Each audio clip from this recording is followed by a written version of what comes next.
ওকে, ফার্স্টে আমরা জানবো যে ফ্রি আর বাউন্ড চার্জ কি। আমরা অলরেডি বহুবার ফ্রি আর বাউন্ড চার্জ নিয়ে আলোচনা করেছি। আজকে চ্যাপ্টার ইজ অন ক্যাপাসিটেন্স। যেমন তোরা পড়েছিস না রেজিস্ট্যান্স, সেরকমই ক্যাপাসিটেন্স 19-20 একই টাইপের জিনিস, বাট একটু সামান্য ডিফারেন্ট। আচ্ছা, আমি যেখানে ছিলাম আসি আবার, সেটা হচ্ছে ফ্রি আর বাউন্ড চার্জ। ফ্রি আর বাউন্ড চার্জ আমরা সবাই জানি। What do we mean by free and bound charge? বল। আমরা জানি free and bound charge.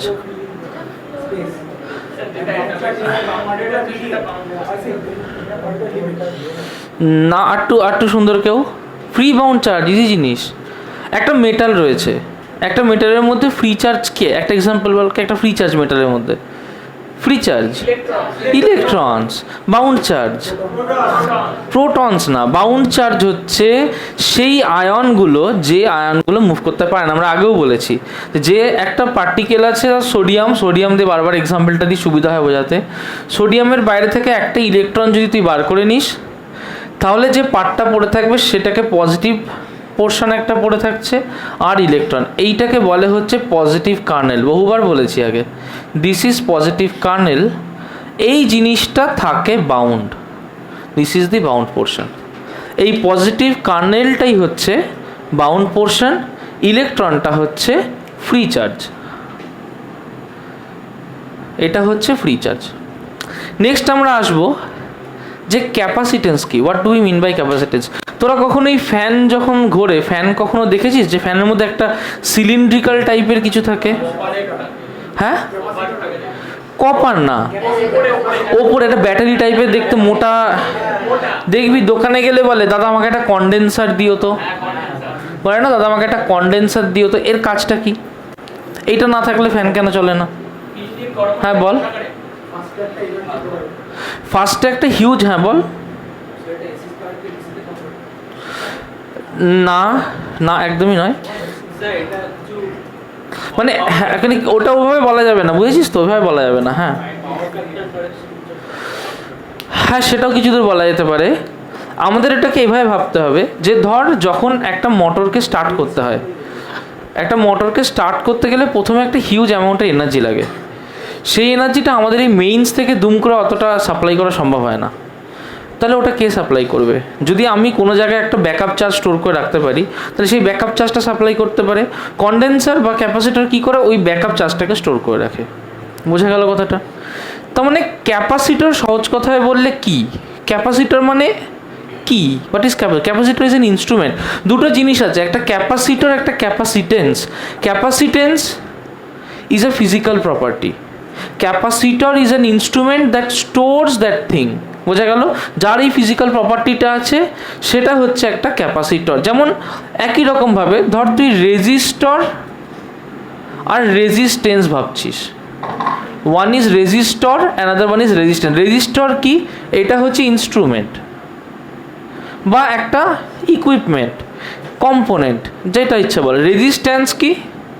Resistance হচ্ছে একটা ফিজিক্যাল প্রপার্টি। তেমনি রেজিস্টরের জায়গায় তুই ক্যাপাসিটর ভাব, আর তুই এখানে ক্যাপাসিটেন্স ভাব। পরিষ্কার হয়েছে কথাটা? আশা করি কনফিউশন নেই। এবার ক্যাপাসিটর কি করে? ক্যাপাসিটর কিছু অ্যামাউন্টের চার্জকে স্টোর করে। কি বললাম? ক্যাপাসিটর কি করে? কিছু অ্যামাউন্টের চার্জকে স্টোর করে। আমরা একটু দেখব ব্যাপারটাকে। মনে কর যে আমার এখানে একটা সাপোজ একটা বক্স আছে। আমি কি করলাম যে কোনো একটা সাবস্টেন্স দিয়ে এই বক্সের মধ্যে আমি কিছু অ্যামাউন্টের চার্জকে প্রোভাইড করলাম। ক্লিয়ার হলো? এমনভাবে প্রোভাইড করলাম যে চার্জটা যখন এই বক্সে ঢুকে যাচ্ছে, এই চার্জটা এখান থেকে বেরোতে পারছে না। তার মানে এই বক্সটা প্রথমে কোনো চার্জ ছিল না, ধীরে ধীরে এই বক্সটার মধ্যে চার্জ ফ্লো হলো, বক্সটার মধ্যে চার্জ স্টোর হলো। তার মানে যখন চার্জ স্টোর হয়ে গেল, যেই এটাকে সরিয়ে দিলাম, তখন কি থাকলো বলতো? বক্সটা থাকলো আর তার মধ্যে কিছু স্টোর চার্জ থাকলো। আচ্ছা, আরেকটা জিনিস বল, এই বক্সের মধ্যে যদি চার্জটা স্টোর হতে হয়, তাহলে কি বক্সটাকে মেটাল হতে হবে? মেটাল হতে আবার এখান থেকে বেরিয়ে যাওয়ার একটা চান্স থাকবে। তার মানে ক্যাপাসিটেন্স সেই সমস্ত অবজেক্টের ক্ষেত্রেই আমরা ঠিকঠাকভাবে দেখতে পাবো যে হোল্ড করে রাখতে পারে চার্জকে।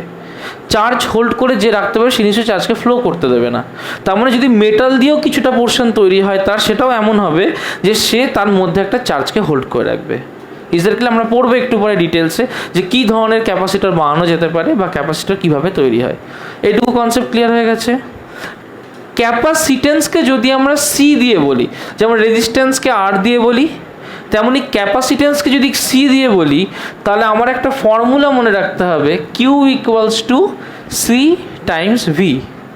কিউ হচ্ছে স্টোরড চার্জ, সি হচ্ছে ক্যাপাসিটেন্স, ভি হচ্ছে পোটেনশিয়াল ডিফারেন্স। দুটো জিনিস বার করবি। ফার্স্টে বার করবি ডাইমেনশন অফ সি, হ্যাঁ অলমোস্ট, কিন্তু এক জিনিস না। Ohm's law is for linear components, ঠিক আছে? এইগুলো নন লিনিয়ার কম্পোনেন্ট পড়বি পরে, সেমিকন্ডাক্টর ফিজিক্সে আসলে একটু ডিটেলসে পড়বি। যেটা বললাম সেমিকন্ডাক্টর বলছি, এসিতে আসলে একটু ডিটেলসে পড়বি। তাহলে বার কর ডাইমেনশন অফ সি আর ইউনিট অফ সি, ঝটপট। তাহলে আমরা ফার্স্টে বার করব ডাইমেনশন অফ সি। তাহলে আমরা কি জানি? আমরা জানি হচ্ছে Q equals to C into V. তাহলে সি ইকুয়ালস টু কী হবে? Q by V. ভি মানে কি? ভি মানে কি? ভি মানে হচ্ছে ডাব্লু বাই কিউ। তার মানে এখানে Q by W by Q মানে Q square by W. Q square মানে কি? এ টি তার স্কোয়ার, তাই না? তার মানে একবারে লিখলে কি লেখা যায়? A square T square by W মানে কি? M L square T to the power minus two, তাই না? তার মানে এখানে কি করব? M to the power minus one, L to the power minus two, A to the power two, T to the power two plus two, that is T to the power four. আচ্ছা, তাহলে ক্যাপাসিটরের unit কি হচ্ছে এসআইতে? চার্জের unit coulomb, ভোল্টের unit volt, so that will B coulomb volt two the power minus one. কিন্তু as usual বললাম কি যে এটাও এসআই, বাট আমরা এইরকম ইউনিট ইউজ করব না, যেরকম পাস্কেলের ক্ষেত্রে ইউজ করি, newton per metre square use করি না। এর ক্ষেত্রেও একটা জিনিস ইউজ করবো যেকে বলে ফ্যারাড। লিখে নাও, ফ্যারাড লিখবো স্মল এফ দিয়ে, ইউনিট লেখার সময় লিখবো ক্যাপিটাল এফে। Is that clear? 1 ফ্যারাড কিন্তু অনেক চার্জ, মানে অনেক ক্যাপাসিটেন্স। ভালো করে শোনো কথাটা কি বলছি। 1 ফ্যারাড কিন্তু অনেক ক্যাপাসিটেন্স। 1 ফ্যারাড ক্যাপাসিটেন্স আমরা ইউজই করব না। আমরা যেটা ইউজ করব দ্যাট ইজ নর্মালি 1 পিকোফ্যারাড, মাইক্রোফ্যারাড, এইগুলোতেই বিশাল ব্যাপার স্যাপার। 1 ফ্যারাড ক্যাপাসিটেন্স হোল্ড করার যে ইকুইপমেন্ট হবে তার ব্যাপার স্যাপারই আলাদা, বুঝতে পেরেছি? বিশাল সাইজের ক্যাপাসিটেন্স হবে, অনেক এরকম ব্যাটারির মতো হয়ে যাবে, ঠিক আছে? ওই জন্য আমরা ফ্যারাড রেঞ্জের ক্যাপাসিটর নর্মালি ইউজ করি না। এই মাইক্রোফ্যারাড পিকোফ্যারাডই অনেক বেশি, সার্কিটে নর্মালি এটা বা এর থেকেও ছোটো ইউজ হয়, ঠিক আছে? লিখে নাও ঝটপট। আচ্ছা, এবার আমরা পড়ব হচ্ছে স্ফেরিক্যাল ক্যাপাসিটর। একটু আইডিয়াটা বুঝবে। ক্যাপাসিটর একদম বেসিক ফর্ম স্ফেরিক্যাল ক্যাপাসিটর। জিনিসটা কেমন? স্ফেরিক্যাল ক্যাপাসিটর, মনে করো যে তোমাকে একটা স্ফেরিক্যাল শেল দেয়া হয়েছে এবং এই শেলের উপরে তুমি কিছু চার্জকে ছেড়ে দিয়েছো। ওকে, যে চার্জটাকে ছেড়েছো, সাপোজ তুমি কিউ অ্যামাউন্টের চার্জকে ছেড়েছো। তো যদি একটা মেটালিক স্ফিয়ার হয়, তুমি কি ইমাজিন করবে যে অ্যাজ ইফ টোটাল চার্জটাই এর সেন্টারে রয়েছে। মনে করো যে স্ফেরিক্যাল ক্যাপাসিটরটা তুমি নিয়েছো, তার রেডিয়াস হচ্ছে আরও ধরতে পারো, এও ধরতে পারো, তবে এ দিয়ে করলে ফর্মুলাটা এমন হয় আমাদের মনে থাকে ভালো। তাহলে যদি মনে করি যে ওর রেডিয়াসে, তাহলে টোটাল চার্জ যদি সেন্টারে আমরা কনসেন্ট্রেটেড ভাবি, তাহলে এই পয়েন্টে পোটেনশিয়াল কি হবে? কে বলতে পারবে? ভি কি হবে? টোটাল চার্জটাকে সেন্টারে ভাবছি, ভি কি হবে? না, যদি এখানে একটা চার্জ থাকতো কিউ, এখান থেকে এ ডিস্টেন্স দূরে, এখানে পোটেনশিয়াল কি হতো? হতো ওয়ান ভি। সি তো নেই, সি কোথায় আছে? সি তো পরে করিনি এখনো।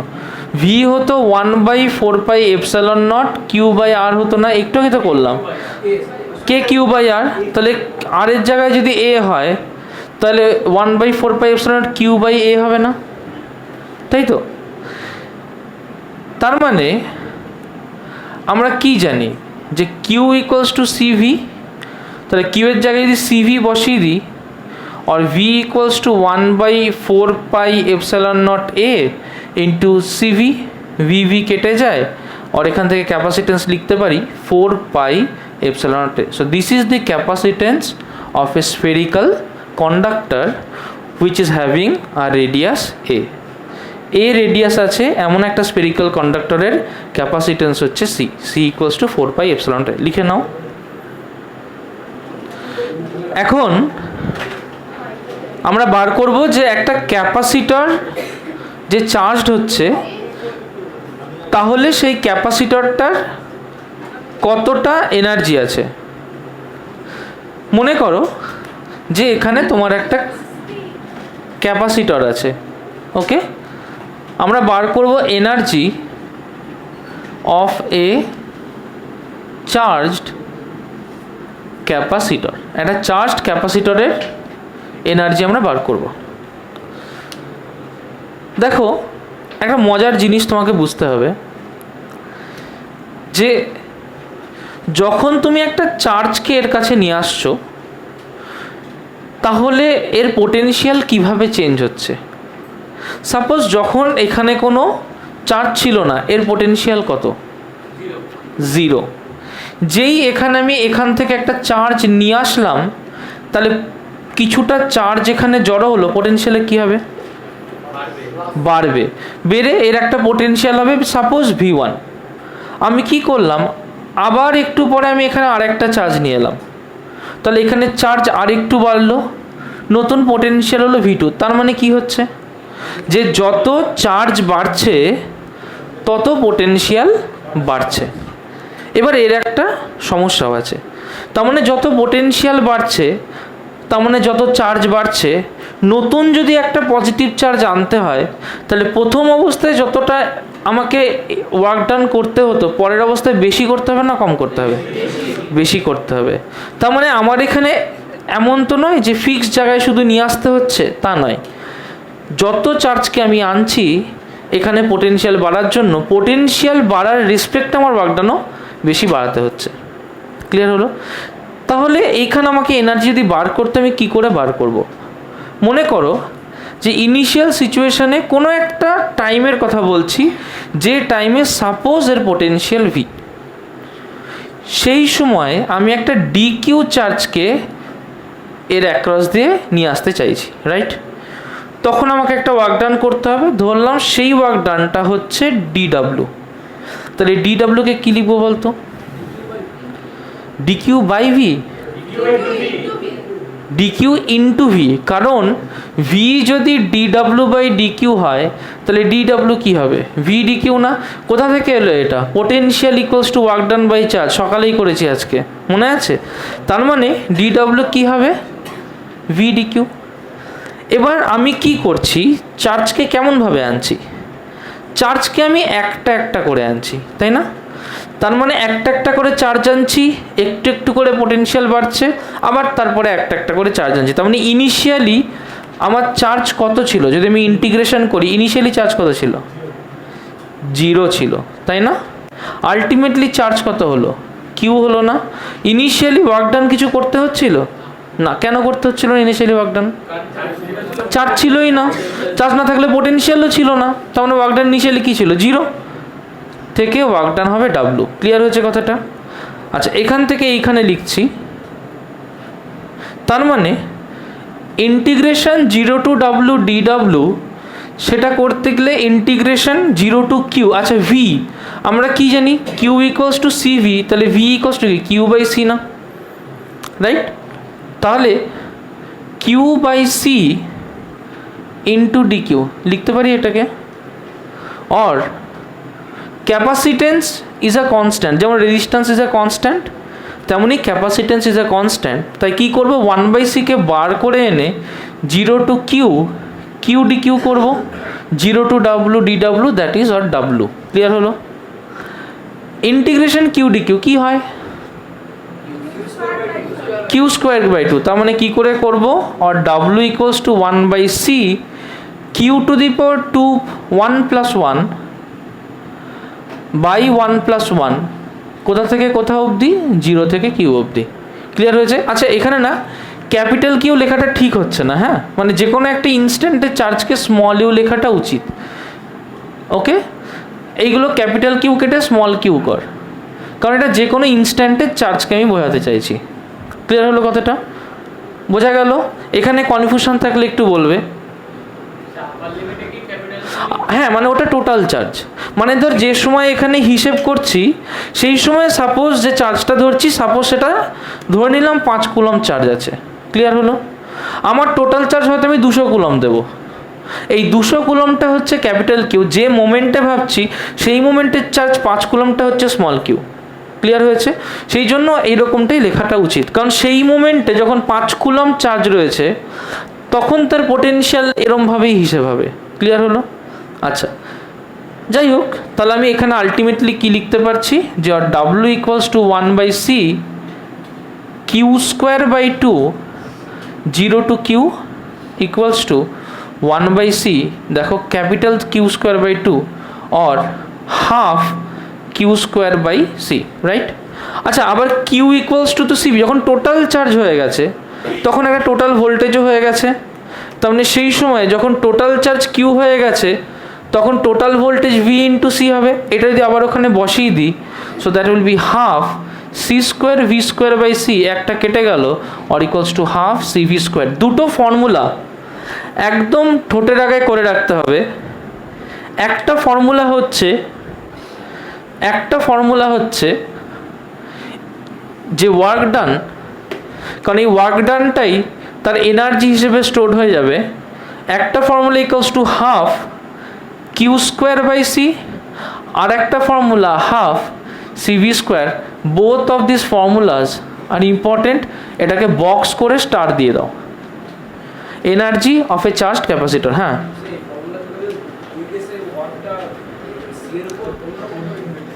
হোক না, কোনো অসুবিধা নেই। যখন আমরা ভোল্টেজের রেসপেক্টে দেখবো তখন এটা, যখন চার্জের রেসপেক্টে দেখবো তখন ওটা, একই ব্যাপার, কিচ্ছু অসুবিধা নেই এতে। বোঝা গেল? ওকে, যেমন ধর তোরা রেজিস্ট্যান্সে করেছিস এনার্জি ইকুয়ালস টু I²RT, আবার করেছিস এনার্জি ইকুয়ালস টু v²/RT। দুটো তো আর এর সাথে অন্যভাবে প্রপোর্শনাল, কিন্তু কখন কোনটা অ্যাপ্লাই করি, যখন ভোল্টেজ সোর্স থাকে তখন v²/RT করি, যখন কারেন্ট সোর্স থাকে তখন I²RT করি। ভোল্টেজ সোর্স কি, এমন একটা সোর্স যে সোর্স দিয়ে আমরা কনস্ট্যান্ট ভোল্টেজ সাপ্লাই করি, যেমন একটা ব্যাটারি 3.5 ভোল্টের ব্যাটারি থেকে 3.5 ভোল্টই থাকে, ওটা কখনো চেঞ্জ হয় না। কারেন্ট সোর্স কি, এমন একটা সোর্স যে কনস্ট্যান্ট কারেন্ট দেবে, হয়তো তার দেওয়ার কথা 3 অ্যাম্পিয়ার কারেন্ট, সে 3 অ্যাম্পিয়ার কারেন্টই দিয়ে যাবে, ভোল্টেজ যা ইচ্ছা তাই হোক, তার কোনো ইন্টারেস্ট নেই তাতে। বোঝা গেল কথাটা? ওটাকে বলে কারেন্ট সোর্স। আর নর্মালি আমরা যত সোর্স ইউজ করি সবই ভোল্টেজ সোর্স। ক্লিয়ার হলো? যেমন তুই যে মেইনসে রয়েছিস, বাড়ির যে মেইনস ইলেকট্রিক সাপ্লাই 220 ভোল্ট দেয়, তাহলে এটা কি source, is a voltage source, কারণ 220 ভোল্ট ও মেইনটেইন করতে চায়। ক্লিয়ার হলো কথাটা? এটুকু পরিষ্কার হয়েছে? চলো নিউমেরিক্যাল করব। আমরা করব এখন the idea of creating a capacitor. Capacitor কি করে বানানো হয়, how to create a capacitor. দেখো ভালো করে, মনে করো তোমার এখানে একটা প্লেট আছে, এখানে তোমার একটা প্লেট আছে। এই ধরনের প্লেট যারা প্যারালাল টু ইচ আদার তাদেরকে আমরা বলবো প্যারালাল প্লেট। এটা দিয়ে যখন ক্যাপাসিটর হবে এটার একটা বিশেষ নাম দেব, that is parallel plate capacitor. This is parallel plate capacitor. প্রিন্সিপালটা একটু বুঝবে। এই প্লেটটা মেটালের হতে পারে, এই প্লেটটাও মেটালের হতে পারে, কিন্তু এর মাঝখানটা ইনসুলেটর, মাঝখানে কোনো মেটাল নেই। বোঝা গেল? মনে কর যে আমি এখানে একটা পোটেনশিয়াল দিয়েছি, দেওয়ার জন্য অবভিয়াসলি এখানে বেশ কিছু পজিটিভ চার্জ চলে আসবে, আসবে না? এই পজিটিভ চার্জটা এই প্লেটে এসেছে, পরিষ্কার হলো? এই পজিটিভ চার্জের জন্য এই প্লেটটায় কী হবে কেউ বলতে পারবি? আর একটু বেটার কিছু? কিছুই হবে না। তাহলে কি হবে? ও ঠিকই বলেছে, বাট কি হবে? কিছুই হবে না, এটা ঠিক কথা না। তো জায়গা নেই ফ্লো করার, ইনসুলেটর তো স্টোর তো হবে, বাট কীভাবে স্টোর হবে সেটা আমরা বার করব। কিন্তু এখানে পজিটিভ আছে, এই প্লেটে কি হবে? এই প্লেটে কি হবে? কারেন্ট নেই, শুধু পজিটিভ প্লেট আছে। তাহলে সামনে একটা মেটালিক প্লেট আছে, কি হবে? এখানে চার্জ সেপারেশন হবে, রাইট? তাহলে সামনের দিকে কি হবে? এই প্লেটের সামনে নেগেটিভ চার্জ হয়ে যাবে, এই প্লেটের পেছনে পজিটিভ চার্জ হয়ে যাবে। হ্যাঁ, একে কি বলবো? একে বলবো there is a charge separation in the second plate. Separation হলো। এবার আমি কি করলাম? আমি কোনো একটা ইলেকট্রন সোর্সকে এখানে কানেক্ট করে দিলাম। তাহলে ইলেকট্রনগুলো কি করবে? এখান থেকে ফ্লো করে এখানে চলে আসবে, চলে এসে এই পজিটিভ চার্জটাকে কি করবে? সে নিউট্রালাইজ করে দেবে। দিয়ে আমি ইলেকট্রনটাকে সরিয়ে দিলাম। কি হলো? এখানে একটা চার্জ সেপারেশন হলো। আমি এখানে কি করলাম? যে একটা তার এনে একে লাগিয়ে দিলাম, সাজদের এখান থেকে কিছু ইলেকট্রন ফ্লো করে এখানে আসতে পারে। ইলেকট্রনগুলো ফ্লো করে এলো, এসে কি হলো? যে এই যে পজিটিভ চার্জগুলো এখানে তৈরি হয়েছিল এটাকেও নালিফাই করে দিল। তার মানে কি তৈরি হলো? তার মানে এখানে একটা অ্যামাউন্টের চার্জ এই দুটোর মধ্যে স্টোর হয়ে গেল। কথা বুঝতে পেরেছিস? এবং এখানে যতটা প্লাস চার্জ আছে তার ইকুইভ্যালেন্ট অ্যামাউন্টের এখানে মাইনাস চার্জ স্টোর হয়ে গেল। প্রথম প্রশ্ন হচ্ছে কোন প্লেটটা বেশি পোটেনশিয়ালে আছে, প্লেট 1 নাকি প্লেট 2? প্লেট 1। তার মানে potential of 1 greater than potential of 2। তার মানে এদের মধ্যে যদি একটা ডিস্টেন্স অফ সেপারেশন ডি হয়, যদি এদের মধ্যে একটা ডিস্টেন্স অফ সেপারেশন ডি হয়, তাহলে এই ডিস্টেন্স অফ সেপারেশনে নিশ্চয়ই একটা পোটেনশিয়াল ডিফারেন্স আছে। পোটেনশিয়াল ডিফারেন্সটা কত? পোটেনশিয়াল ডিফারেন্সটাকে যদি আমি ভি ধরি, তাহলে এখান থেকে বলতে পারি যে যে ইলেকট্রিক ফিল্ড এর মধ্যে তৈরি হবে, that electric field must be equal to সেই potential difference V by D. প্রথম কথা হচ্ছে এই যে পোটেনশিয়াল ডিফারেন্স যেটাকে ভি ধরছি, বলতো তার এক্সপ্রেশন কি হবে? না, ভি এর এক্সপ্রেশন কি হবে? এখানে ভি1 আছে, এখানে ভি2 আছে, ভি এর এক্সপ্রেশন কি হবে? ভি হচ্ছে পোটেনশিয়াল ডিফারেন্স। গুড। যেখানে পোটেনশিয়াল ডিফারেন্স ভি, এই ভিকে আমরা বলতে পারি V1 minus ভি2। Okay, V is V1 minus ভি2। তাহলে আমি কি দেখছি? যে এর মধ্যে একটা ইলেকট্রিক ফিল্ড তৈরি হচ্ছে। সেকেন্ড কোয়েশ্চেন হচ্ছে ইলেকট্রিক ফিল্ড যেটা তৈরি হচ্ছে সেটা কোন প্লেট থেকে কোন প্লেটে ডাইরেক্টেড হবে বলতে পারবি? গুড। তার মানে that will be directed from plate 1 to plate 2। এই যে ইলেকট্রিক ফিল্ডটা, এটাকে আমি ই বলছি। আচ্ছা, একটু আগে একটা কথা বললাম যে আমি এখানে একটা চার্জ দিয়েছিলাম, তাহলে বলতে পারবি যদি এই প্লেটে আমি কিউ অ্যামাউন্টের পজিটিভ চার্জ দিই, এই প্লেটে কতটা অ্যামাউন্টের নেগেটিভ চার্জ তৈরি হবে? কিউ অ্যামাউন্টের। Very good. তাহলে আশা করি এইটুকু জিনিস আমরা বুঝতে পেরেছি। আচ্ছা, এবার একটুখানি আমাকে বল দেখি, এই প্লেটটার এরিয়া হলো এ, এর চার্জ ডেন্সিটি কত? Q by A. Very good. এই প্লেটটারও এরিয়া এ, এর চার্জ ডেন্সিটি কত? এর চার্জ ডেন্সিটিও কিউ বাই এ। আচ্ছা, আমাকে একটা কথা বলতে পারবি? সাপোজ আমি প্লেট 1-এর ক্ষেত্রে বলছি, প্লেট 1-এর ক্ষেত্রে এই পয়েন্টে ইলেকট্রিক ফিল্ড নিশ্চয়ই এই ডাইরেকশনে, এটার নাম দিলাম E1। E1-এর ভ্যালু কত বলতো? গস লতে করেছি। একটা চার্জড প্লেট রয়েছে যার charge capacity sigma by 2 epsilon naught, কারণ এর ভেতরে এয়ার রয়েছে, এপসাইলন নটই ভাবছি। তাহলে এর ক্ষেত্রে E1 কি হবে? Sigma by 2 epsilon naught. বলতে পারবি যে এই নেগেটিভ প্লেটের জন্য নিশ্চয়ই এদিকে হবে, তাহলে এখানে ভ্যালু কত হবে বলতো? তাহলে এখানেও হবে E = sigma by 2 epsilon naught, তাই না? রাইট। আচ্ছা বলতে পারবি এর মাঝখানে ই এর ভ্যালু যেটা, সেটা এই প্লেটের রেসপেক্টে কত হবে? মাঝখানে ই এর ভ্যালু কি হবে প্লেটের রেসপেক্টে? Sigma by epsilon naught. তার কারণ হচ্ছে যে এইখানে প্লাসের জন্য নিশ্চয়ই এই দিকে হবে E1, মাইনাসের জন্য নিশ্চয়ই এই দিকে হবে E2, তাহলে টোটাল ই ইকুয়ালস টু নিশ্চয়ই হবে E1 প্লাস E2, কারণ তারা একই দিকে। যারা গসের দিন আসনি তারা বুঝতে পারবে না, অনেকেরই সমস্যা হবে। যারা গসের দিন এসছো মানে কালকে এসছো তাদের কোনো প্রবলেম হওয়ার কথা নয়। So this will be sigma by 2 epsilon naught plus sigma by 2 epsilon naught. তাহলে কত হবে? That will be sigma by epsilon naught. আগে দেখো এটুকু বুঝতে পেরেছো কিনা, রাইট? তার মানে যে ইলেকট্রিক ফিল্ডটা আমি পাচ্ছি সেটাকে সিগমা বাই এপসাইলন নট দিতে পারি। সিগমা মানে কিউ বাই এ, তার মানে পরিষ্কার লিখতে পারি q by A epsilon naught. আগে দেখো এইটুকু তোমার কাছে পরিষ্কার হয়েছে কিনা, ক্লিয়ার হয়েছে?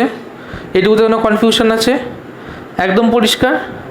ওকে, এখান থেকে আমরা এই টাইপটা বুঝে নিয়েছি। এবার আমরা ডায়াগ্রামটাকে সিম্পলিফাই করব, করে একটা ডেরিভেশন করব।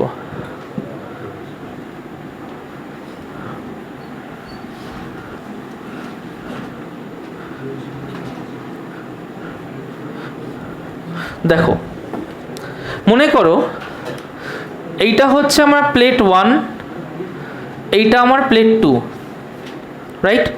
এদের মধ্যে ডিস্টেন্স অফ সেপারেশন হচ্ছে স্মল ডি। এখানে চার্জ কিউ, এই প্লেটের এরিয়া এ, এখানেও চার্জ কিউ, এই প্লেটের এরিয়া এ। এদের মধ্যে পোটেনশিয়াল ডিফারেন্স হচ্ছে V.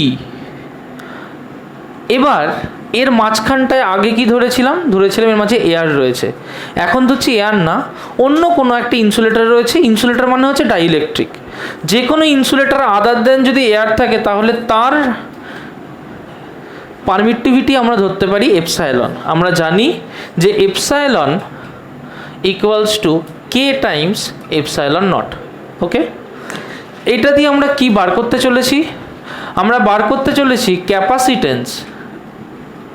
Capacitance of A parallel plate capacitor. আচ্ছা, এবার ধীরে ধীরে আসি। তাহলে ঠিক আগের যে ফর্মুলাটা করলাম সেই হিসেবে এর মধ্যে যদি ইলেকট্রিক ফিল্ড বার করি তাহলে ই ইকুয়ালস টু আমরা লিখতে পারবো, দেখো কিউ বাই এ এপসাইলন লিখতে পারবো। এটা আগেরবার তো এটাই বার করেছি, কিউ বাই এ এপসাইলন। আচ্ছা, আবার ধর এর মধ্যে পোটেনশিয়াল ভি, ডিস্টেন্স হচ্ছে ডি, তার মানে আবার ই ইকুয়ালস টু লিখতে পারি ভি বাই ডি লিখতে পারি। দুটোকে মিলিয়ে দিলাম, আর দুটো থেকে আমরা লিখতে পারি যে q by A epsilon equals to V by D লিখতে পারি এটা। আর এপসাইলনকে আমরা কি লিখতে পারি যে q by K A epsilon naught. Epsilon মানে কি? কে এপসাইলন নট, সেটাকেই লিখে দুপাশে দিয়ে দিলাম K A epsilon naught equals to V by D, right? আচ্ছা, কিউ মানে কি? কিউ সি আর ভি এর মধ্যে কি রিলেশন? কিউ ইকুয়ালস টু জোরে কিউ ইকুয়ালস টু গুড। আমি কিউ এর জায়গায় কি বসাবো? সিভি বসাবো। তাহলে কিউ এর জায়গায় সিভি বসালে কি পাই? যে or CV by K A epsilon naught equals to V by D. V কেটে গেল, আর C equals to K A epsilon naught by D. Okay, normally তোমরা এই ফর্মুলাটা দেখতে পারো, বা এটাকে এইভাবেও লিখতে পারো K epsilon naught A by D. যেভাবে তোমার মুখস্থ করতে সুবিধা তুমি লিখবে, এটাকে স্টার দিয়ে দেবে।